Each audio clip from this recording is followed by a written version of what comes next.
can't nuns get married? They said, you're being insolent. At the age of 13, I left the Catholic Church. And I looked around, and there was no one. It was completely deserted. And all of a sudden, this voice, this loud voice, and I knew this was God telling me. Originally Leticia. I'm from Mexico. My mom and dad are from Mexico. My family are Catholic, like generations of Catholic. But at the age of 13, I left the Catholic Church. I didn't understand it. I would go to the nuns, and I would say, I don't want to confess to the priest. And they said, don't be insolent. I would go to the priest, and I said, why can't nuns get married? Why can't you get married? It's natural. And they said, you're being insolent. So I just had it. I was a Pentecostal. I was a born-again Christian. I was a Jehovah's Witness. I was a Christian Scientist. Literally, I was just looking. At 13, I was looking for something that was missing in my life. At the age of 17, I went to the University of San Francisco, and I met an American lady with a scarf. And I said, are you okay? I said, do you have cancer? She said, no.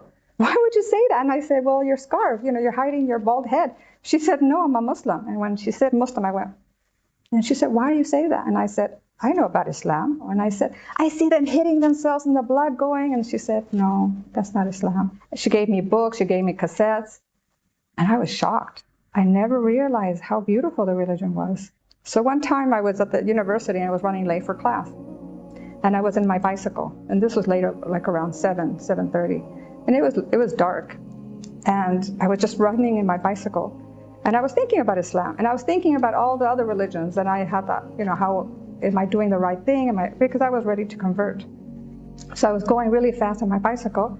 And all of a sudden, this voice, this loud voice, but I don't remember what it was. I heard this loud voice, and I stopped. And I looked around, and there was no one. It was completely deserted. And I knew this was God telling me, if you don't come to Islam, something else is going to be in your life that's not going to be a good thing. At that moment, I knew it. So I went back to my American friend, Miriam, and I said, I want to be a Muslim. And then she said, read more about it. So I read Surah Al-Maryam, and that was it.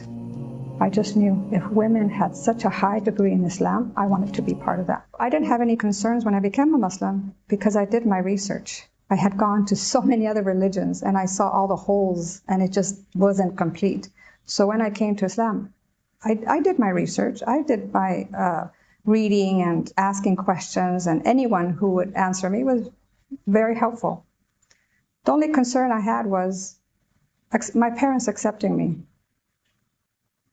That was hard. I mean, those are your parents. Those are the ones who raised you, and they felt like they did something wrong for me to go in a different path. But once they started seeing that I'm a better person, they embraced me. They loved it. My mother asked me for the Quran in Spanish. My mom wanted to pray. She wanted to sit there and watch me pray. And she told me, it's so peaceful, it's so beautiful.